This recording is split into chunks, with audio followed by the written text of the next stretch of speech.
Moin und herzlich willkommen hier wieder bei Shadows of New York. Jetzt geht's weiter. Schauen wir mal, ja, wo uns unsere Investigation noch hinführt. Diese Frau hier auf jeden Fall ist sehr interessant, will ich mal meinen, aus Coteries of New York. Ich weiß gar nicht mehr, ist schon so lange her, dass ich das Spiel gespielt habe, ob wir die schon vorher mal gesehen haben oder ob das der erste Bubble hier ist. Naja, wir werden es sehen. Bleibt dran. Erstmal übernachten wir, oder übertagen wir, Entschuldigung, übertagen als Vampir hier. Oh, you're up early. Yeah, I told you, got work to do. I stretch. That's admirable. Reminds me of that one quote you always used to throw around. A lot of people say you can't smoke dope and get drunk when you got kids, and that's not true. You can, but you still gotta get up in the morning. That's being responsible. That's the one. I never understood why it was so hilarious to you. Neither did I. I just accepted the mystery and made it my personal credo. I'm a responsible person. Are you planning to have kids? Not in a million years. By the way, you've got mail. An envelope by the door. It's from Kadir. Inside is a message saying he won't be able to make it tonight. But we rendezvous tomorrow to meet D'Angelo. Oh, das wird witzig. He wants me to lay low until then. And to stay in this apartment if possible. Okay. Apparently nobody knows where Tamika is. They only know she's in trouble. And he doesn't want me near it. Well, what is it?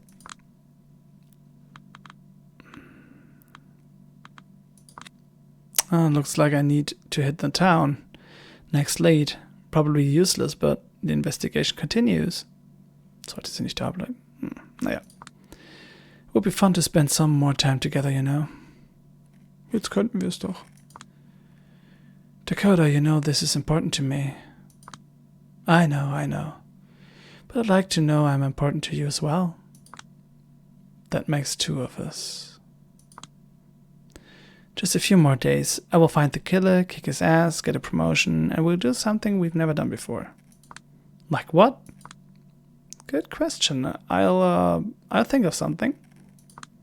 For now, catch up with your work. I need to get going. Fine.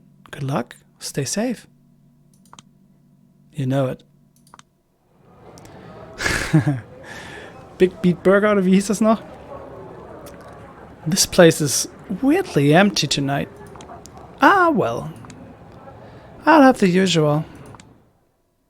I feel there's a big "what are we doing in this relationship" talk coming if I don't change my ways. Honestly, I'm kinda surprised it hasn't already happened, but most of the time Dakota has seemed happy enough just listening to the stories of my own life. Even if it's all boring and normal to me, it's exotic and engrossing to her. Guess I have that going for me. Ah, well. I have no idea what to do tonight, so I just do the obvious thing and wing it. These vagabond shoes are longing to stray right through the very heart of it, or however it went. Time to lose myself in these busy streets and pray that the answers I'm looking for are out there. And if they're not, maybe I'll at least find some amusement or blood instead. Okay. Genau, ich muss wieder vorlesen, weil das bei euch die Sicht verdeckt ist.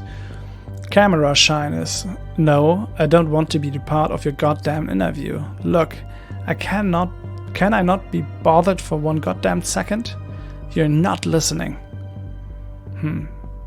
Okay, und was mit ihm hier? Prince of Cats. I need to resolve this thing with Dakota. As if going around in circles on behalf of the court wasn't stressful enough. Maybe a visit to some quiet neighborhood will help clear my head.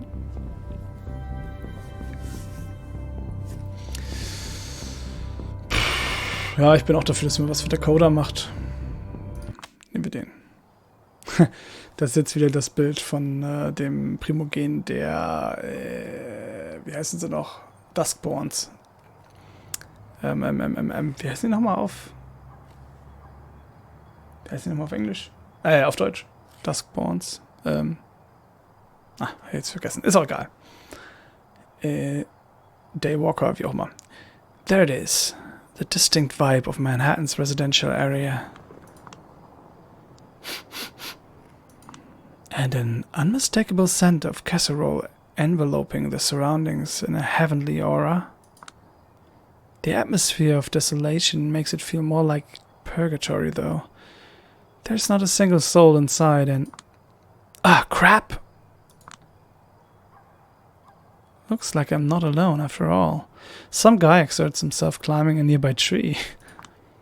I instinctively take a step into the shadows to remain outside his line of sight, but I can barely see anything from where I stand. My inner voyeur is squirming for more details. I move a few steps closer, keeping to the shadows. For a good while, all I can hear is heavy panting. Come on, dude. This oak isn't even that tall. Sure looks like that is the first time the guy ever tried climbing a tree. It takes a long time for the mysterious trespasser to steady his breath and carry on. As soon as he crawls out of the tree crown, the dim streetlights reveal the face of a young guy in his early 20s. Against the spectacular night sky and with his exaggeratedly tormented romantic gaze, he truly looks like a hero befitting the cover of a Harlequin paperback. He sizes up one of the longer branches. It seems sturdy enough, and nearly reaches a narrow window on the second floor. Still the guy is hesitant. Alright, no biggie, just eyes on the prize. He moves a few steps along the branch, his feet slipping every other step on his way to the window. By some inexplicable fluke, he managed to keep his balance. Once he makes it far enough, the branch slowly bends under his weight. He kneels down, probably calculating his chances to make it over to the windowsill. My guy, if you pull this off, it will be a legit miracle. What? Is somebody there? Ah, shit. Should have been more careful. The trespasser pivots rapidly, startled by the sound of my voice. Just as he notices me, he loses his footing and dives straight into the front yard of the nearest house. Ah, shit! Drops to the ground with a muffled thump.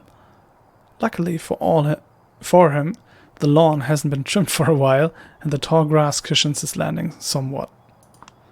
As soon as he recovers, the guy gets up and starts limping towards the fence. He tries to climb over, but quickly ends up back on the ground, clutching his leg in pain. He turns to me and starts begging under his nose. Hey, you! Ah, shit, please, I'm hurt! Do me a solid and open the gate.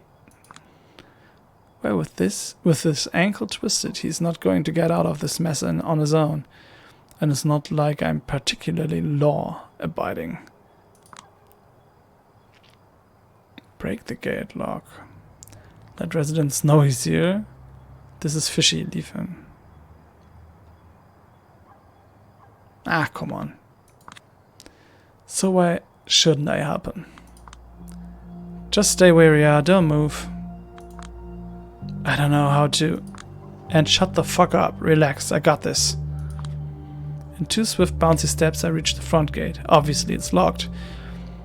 But it's not like that ever stopped me before. Once I'm sure no one can see me, I focus my strength on the gate and pry until the quiet crack announces that the lock is given in. The extraction goes as smoothly as it ever could. I get in quickly, take the guy by his arm, and help him slowly limp out of the front yard. I let go of him a few steps later. He leans against the fence with noticeable relief. Ow! Thanks, man, I really appreciate it. The hell were you doing up there? Well, this is embarrassing. More than falling on your ass like that? He chuckles slightly and looks up at the window, the same one he was trying to reach a few moments ago. This is gonna sound pathetic as hell, but my crush lives in this house. Her shithead father kind of hates my guts, so we get together in secret. Because of her folks nagging, she can't seem to make up her mind about us. She explicitly told me not to swing by her house, but tonight it was a good idea to climb up the walls of her keep like a goddamn Prince Charming and break your neck in her front yard? My remark really gets to him. Yeah, but what can I do? Give up on her when in my heart of hearts I know she loves me just as much as I love her? It ain't easy being this cheesy. She's got to you good, huh? That she does. Well...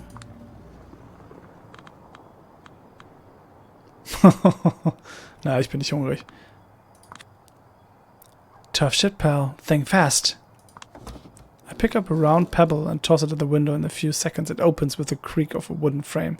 Was? Nochmal. I pick up a stone pebble and toss it at the window. In a few seconds it opens with the creak of a wooden frame, followed by the muffled but undeniably happy voice of the resident. Prince, what are you doing down here? I told you... babe, I have something important to tell you. Can we talk for a moment? She hesitates for a second, but quickly jumps back into her room. Break a leg, lover boy. Maybe not literally this time. He nodded at me with gratitude while frantically dusting his jacket off, readying himself for the surprise rendezvous. I give him a casual salute and leave. As I walk away, I just hear smooching coming from the front yard. It makes me smile, if only a little. My peeping eye scores another victory. What a cute story, heartwarming, nostalgic. Just too bad it's too cliché to steal for my writing. What? You don't write anymore? Yeah, but it's not like you can simply stop thinking like a writer, eh? Gotta use that energy elsewhere somehow. But for now, let's just start heading downtown. All of a sudden, the world ends. Everything stops. I'm lost in the darkness, and there's not even a heartbeat to guide me. It's like a sleep paralysis, except it feels as if I suddenly woke up from reality instead of a dream. Instinctively, I react to it the same way I used to react whenever I woke up in the middle of the night, aware but not able to move or speak. I just wait for it to pass. But instead of slowly regaining control, I just see a bizarre room emerge from the darkness. Just look at her, flesh refusing its fate. It is. It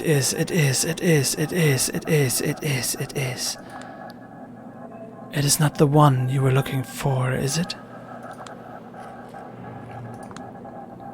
He was led like a lamb to the slaughter, and as a sheep is silent before the shearers, he did not open his mouth.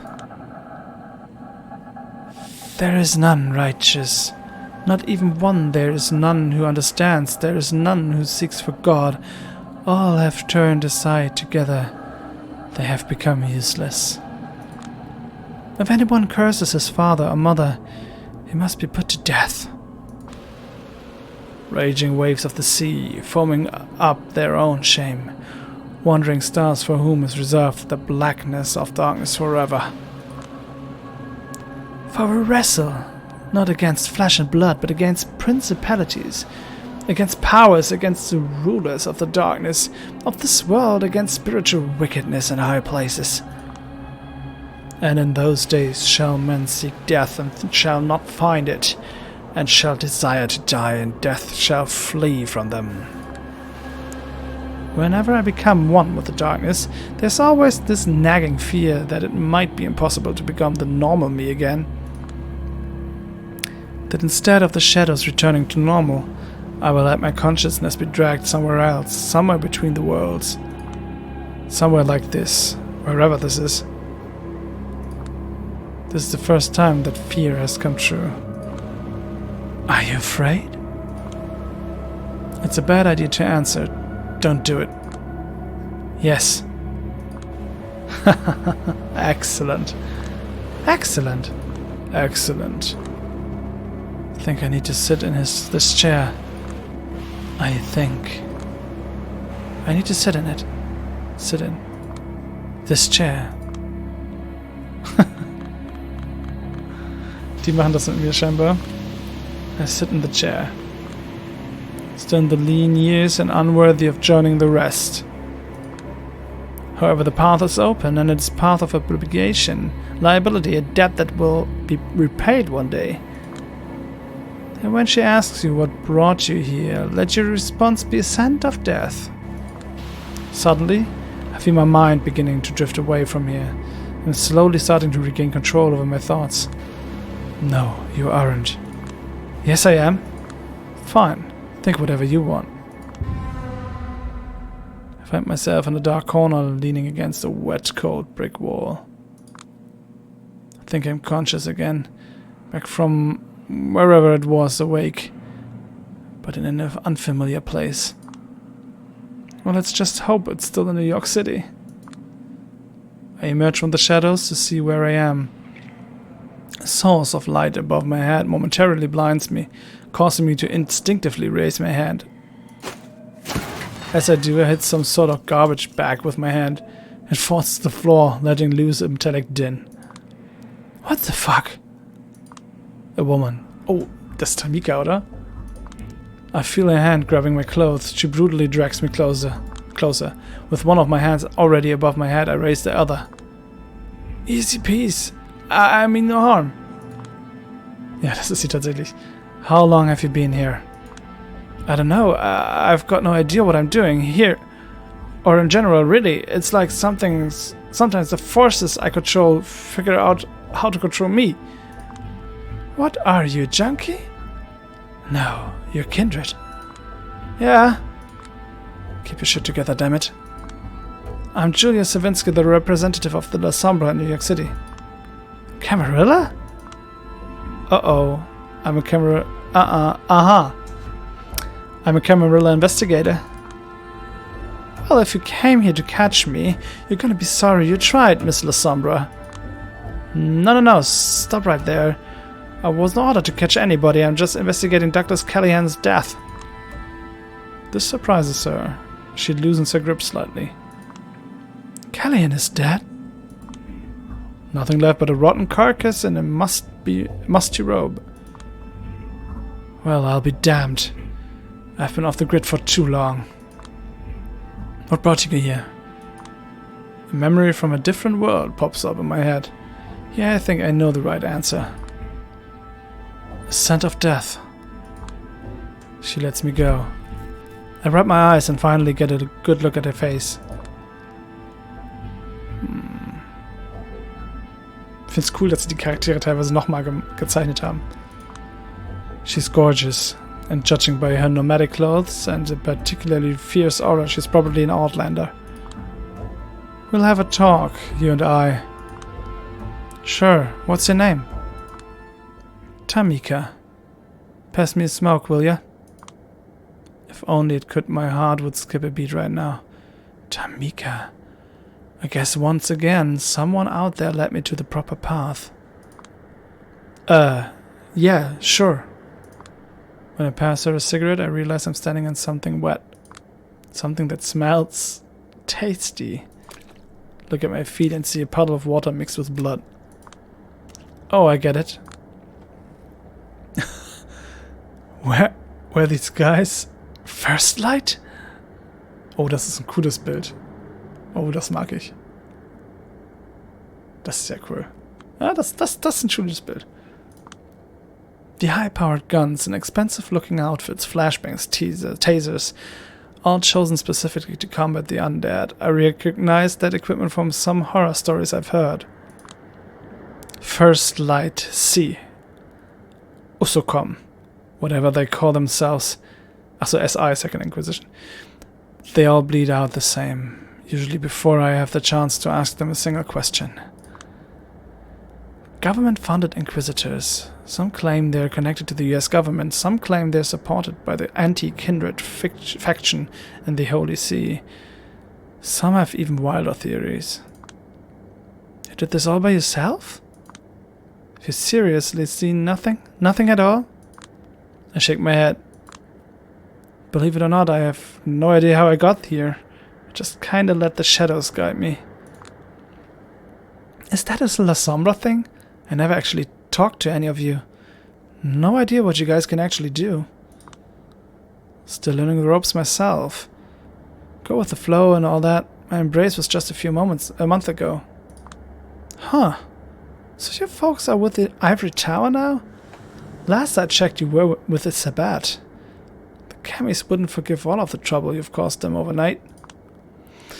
Again, I'm practically still a neonate.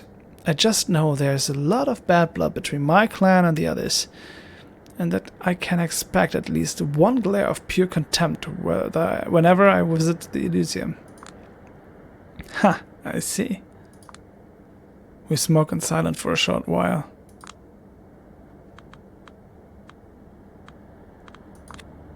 You haven't answered my question, so you did all this by yourself? Yeah, I've been hunting these guys for the past few months.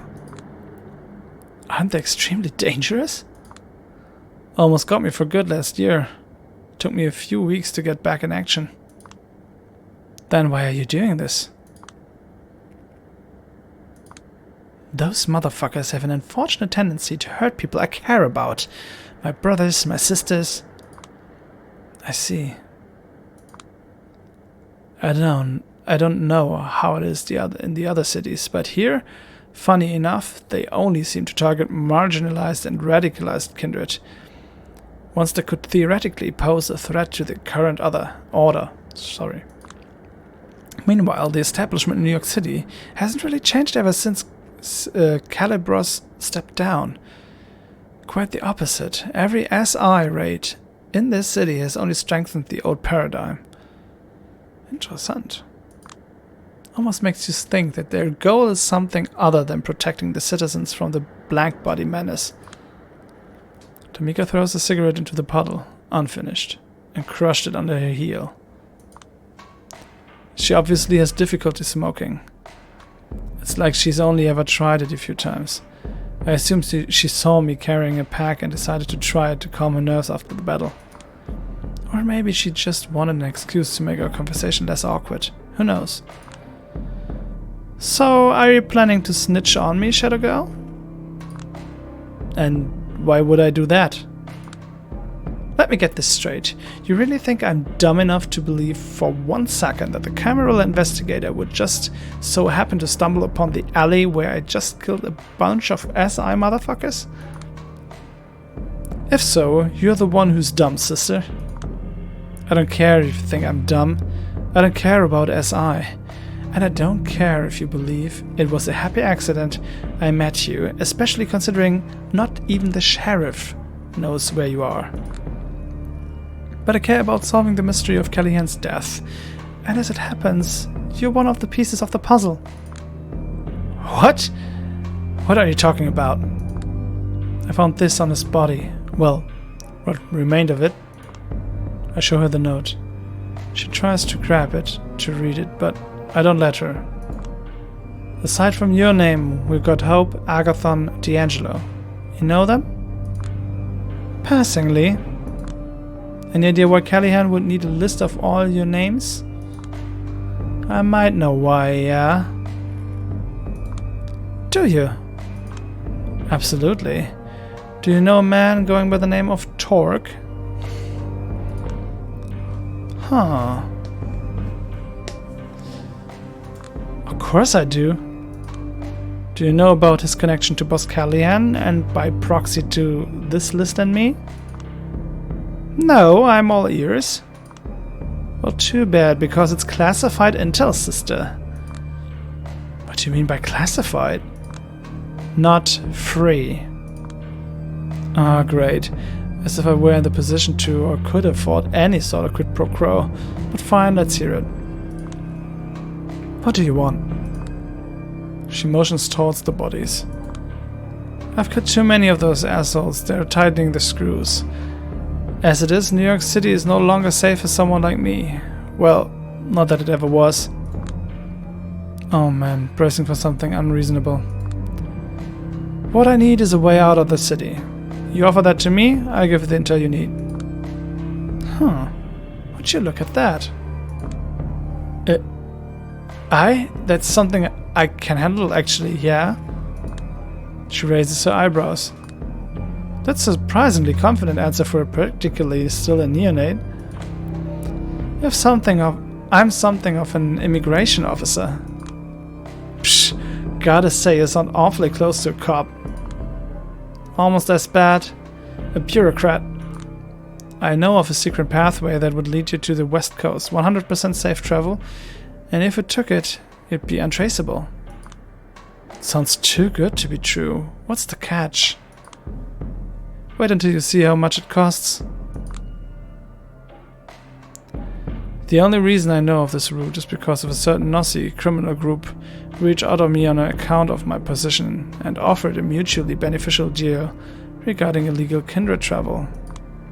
Normally I'd refuse, but they offered me the only thing that can buy me a lot of cash. That can buy me a lot of cash. Ah, fine then. Money's not an issue. Now that's something I never had a chance to say, to ever say in earnest. Okay then.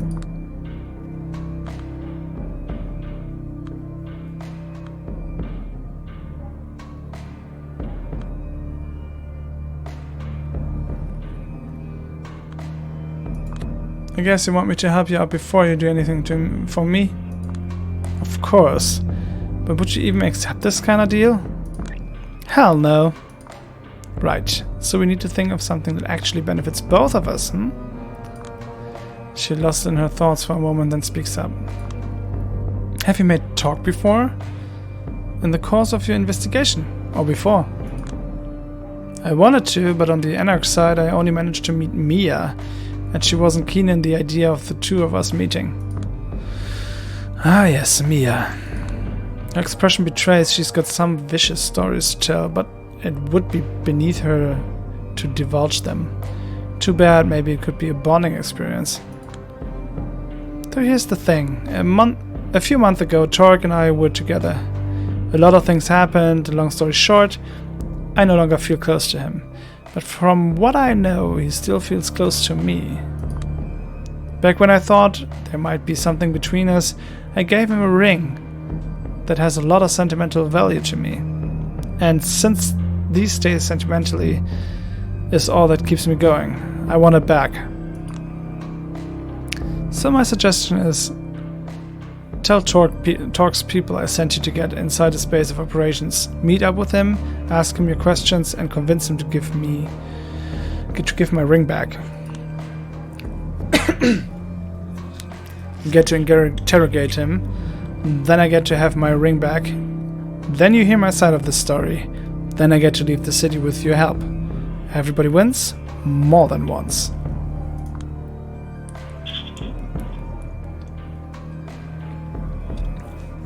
They will really let me in just because I tell them you sent me? They will, trust me. That sounds too easy. What caused the two of you to drift apart? Irreconcilable differences in worldview.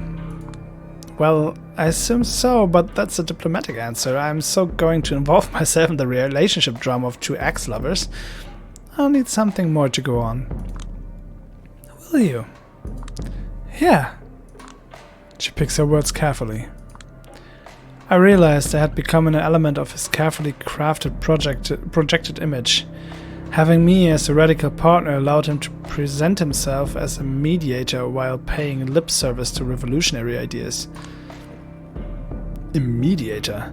That's the 21st century for you. Everyone wants to be a middleman these days and nobody wants to do what's right. You serious?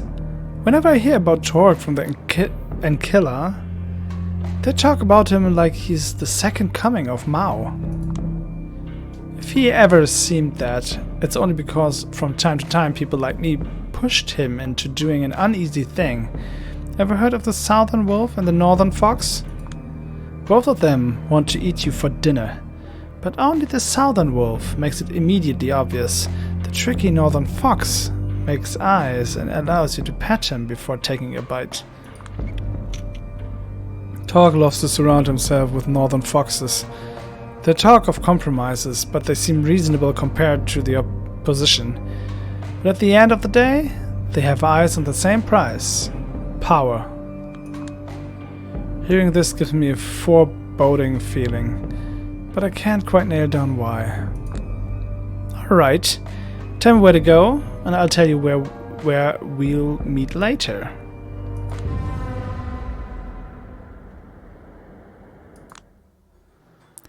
I'm just chilling at Torx, when suddenly a shrill, loud voice pierces my eardrums. Ist das nicht der perfekte Zeitpunkt für einen Cliffhanger und um mit dieser Folge aufzuhören? Wir kennen dieses Bild noch aus Coteries auf New York, je nachdem, ob ihr es geschaut habt oder nicht. Das hier ist tatsächlich Torx Place, Torx Bar, was gegen Ende des Spiels ein Schauplatz war. Ich bin sehr gespannt, was uns dort erwartet. Ich hoffe, ihr auch. Und wir sehen uns wieder beim nächsten Mal, wenn es wieder heißt Shadows of New York. Ich freue mich, wenn ihr dabei bleibt. Bis dann. Ciao.